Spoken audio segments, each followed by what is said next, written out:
Are you working us right now? No. It is official. Karrion Kross not with the WWE. Karrion Kross recently went on the Ariel Helwani Show, actually today. And let's go over 10 facts that I learned from the Ariel Helwani Show. Fact number 1 is, well, it's not a work. It's not a work. And Karrion Kross came on to say it's not a work because he says that people don't believe it. They think that this is a shoot, as in they're playing this big old angle, and that is leading to promoters not actually contacting him. So it's taking money out of his pocket for people to believe that this is all a ruse. So Karrion Kross has come down to the Helwani Show to set the record straight and say, this is not a work. People are still not going to believe him. Then let's talk the contract. So we're at number 2 right now. His contract. In January, he said, hey, Triple H, I want to, or to somebody, he said, I want to remain with the company, right? I want to remain with the company. Now we fast forward to August 10th. That's the day that his contract is up. It's done. He's pretty much a free agent, and he's out of the company. So that was last week, the 10th. On Tuesday, so about 4 or 5 days prior, that's when he gets the opportunity to renew his contract. Contract did come on the table for him to renew. And you might be thinking, oh, great, why didn't he just sign? Because he did not just sign it because he wanted this. He wanted, which is our third point, is he wanted to know why they valued him the way they did, why they made the offer that they made. Meaning, they said, here you go, here's your salary, it's going to be $1,000. And Karrion Kross was like, why $1,000? And they were like, I don't really, blah, blah. They didn't really tell him. They wouldn't give him that information. And here's the deal. All he was saying is, I'm a GM, right? So like I understand some of this lingo that he wasn't really saying or what he was saying, but I understand the lingo behind it. Literally, Karrion Kross was asking for a performance review to see how they came up with that $1,000 they were offering, or however much it was, because Ariel Helwani did ask him, was it more money, less money? Was it like, and Karrion Kross did say it was more money, but he didn't say how much more. And another side note is that if the cost of living raises, I'm going to give you some economics here, if the cost of living raises 10% throughout the year, and then you give the employee a 10% raise, you're not really giving him a raise. You're actually only matching the cost of living. So you aren't doing nothing other than allowing them to continue to live. A real raise is not 10%, but 15%, because then you match the cost of living and then you've given them a 5% raise. Some people won't agree with that, but that's how I view things. Now let's back it up though to the performance review. Karrion Kross kept asking, I just want to know how you came up with this deal. That's it. And they would not allow him to have it. And I will tell you, good or bad, employees, for the most part, like to know why they're viewed a certain way, and they would like a performance review. I've found out. I personally don't care about performance reviews. I don't care. But I know a lot of my colleagues and even my employees consistently ask for yearly performance reviews, and that's what Karrion was asking here, but they would not give it to him.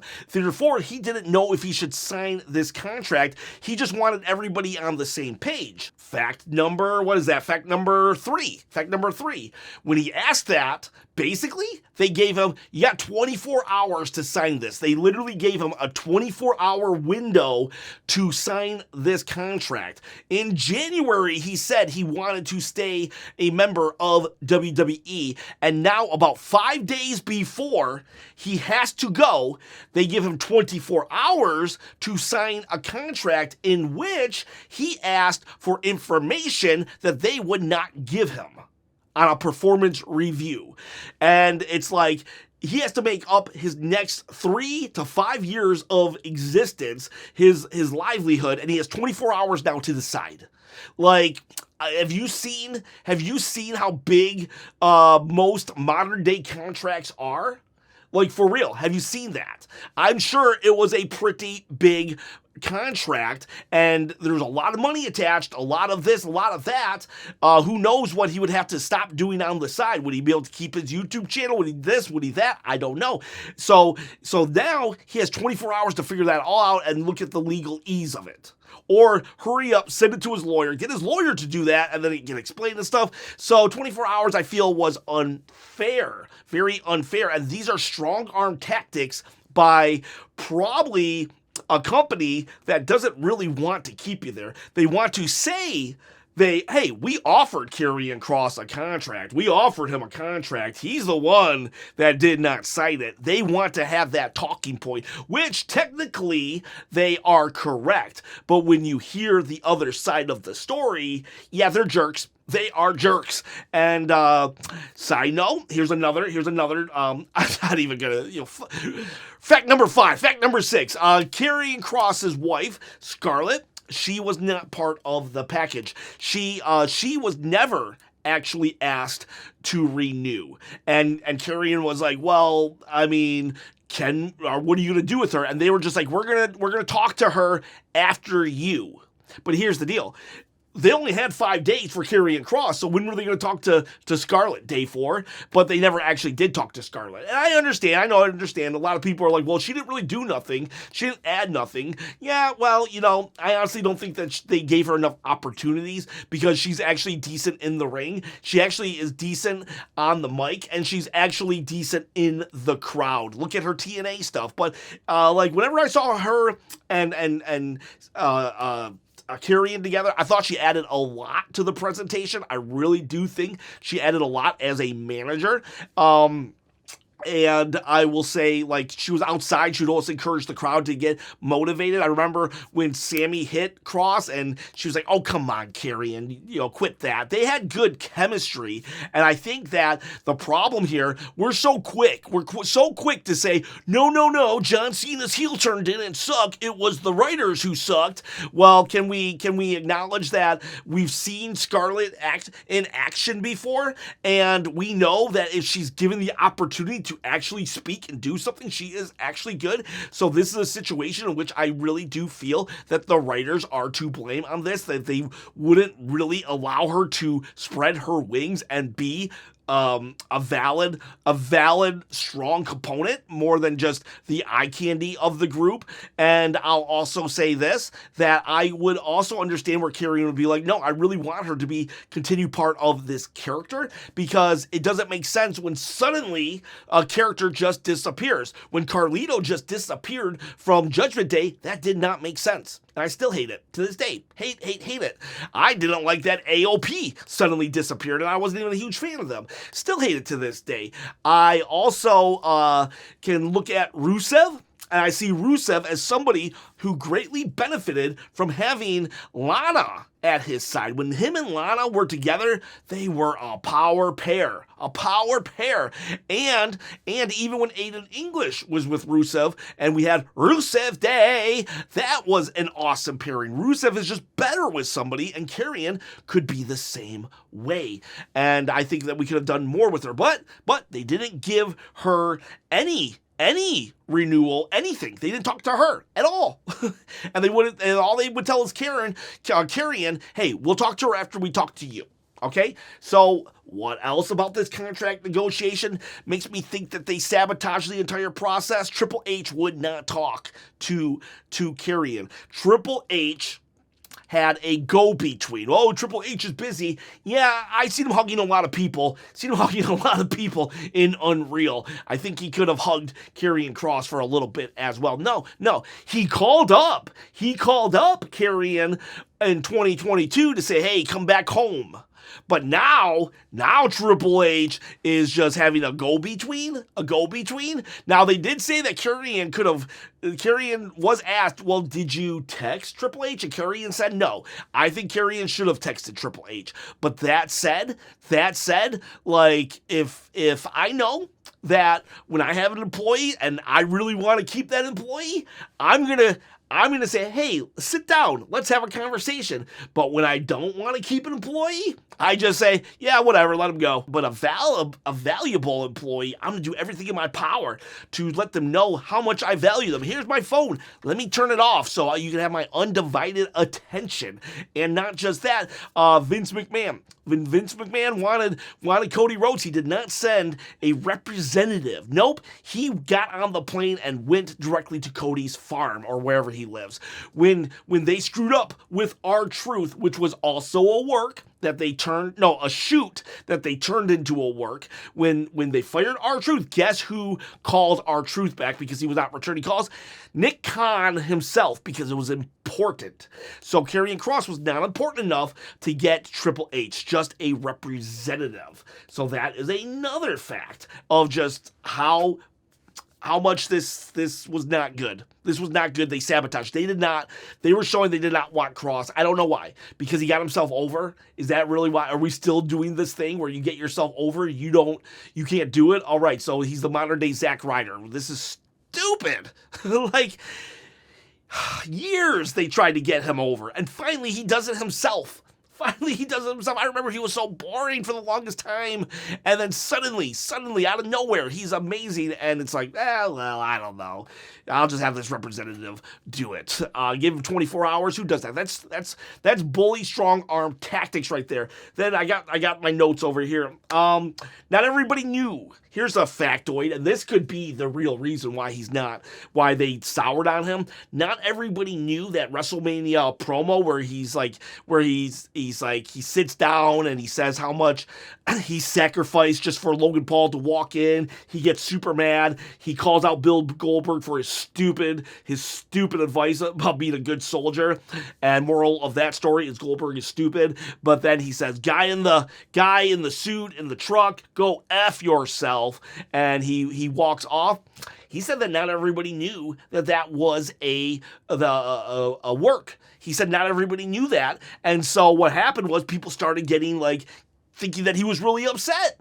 And Kross was like, but they told me to do all this stuff. And I bet I know what happened here. Because this happened to me one time. I worked at the Detroit Science Center, right? And we have all these middle managers, right? These middle management, and they're in charge of the YouTube channel. And then here I am, like one of the lowest employees. I'm just like an actor who's funny and silly with my buddy Nino. Shout out to Nino. And him and I are just goofy. Everybody loves us. Well, the main guy of the Detroit Science Center, he's so rich, he's whatever, he loves us. He comes and he says, hey, there's this viral thing happening. I want you to write me a script right now, as quick as possible. So me and Nino, we wrote something in 4 hours. We had a video on the Detroit Science Center YouTube channel. It was about Balloon Boy. This guy faked his kid getting in an air balloon or something. And anyways, well, we did that, right? And we thought it was great. We did it in 4 hours. It was amazing. He loved it. The guy, this millionaire, loved it. And then the next day, Monday, when we came in, or was it Tuesday? I don't know. The next day when we came in, everybody hated us. And you know why? Because we didn't go through the proper channels. We didn't talk to upper management. We didn't da-da-da-da-da. We didn't go through 3 weeks of red tape to get our stuff done. And we had access to the YouTube channel. I just uploaded it. And so they couldn't get mad at us outwardly because we were just doing what we were told, but they started treating us different because they thought we were being favored. I don't know what the case may be, but at the end of the day, they were mad that they weren't a part of this great moment. And that's what I bet happened with Kross. I bet all the writers in that Unreal series, they're all mad that Kross went and did that without their approval, without them writing what to say. Well, this is all speculation on my part, but I've seen this before in organizations. It's not about the betterment of the company, raising it up, making the money. It's about, but that's my job. That's my job. You did my job? Why? Because I'm not good enough? All right, well, and then, I really do think that might have been what happened. And Karrion Kross then had to go and tell everybody, no. It was a work. And I don't know. I think. Speaking of that promo, something else we learned was his Night of Champions match with Sami Zayn.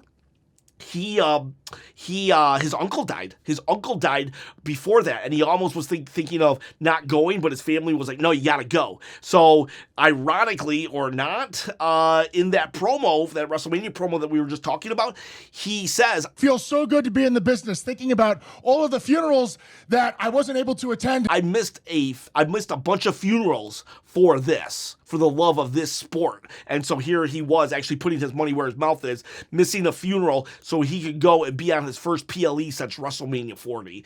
What else we got? He says that the book, everybody's like, it's just a coincidence that this book is coming out when he's getting released. He said, I wanted this book out 3 years ago. It just took WWE this long in order to get the approval. And if you look at the cover of the book, it's actually, he has short hair. He wrote this book a long time ago. AEW has not reached out to him. He says AEW has not reached out to him, but a lot of other major promotions have. And then Ariel was like, well, yeah, some people are saying if you go to TNA or AAA, that's your backdoor way into the WWE, and that just proves it's a work. And he's like, yeah, I know, it's not.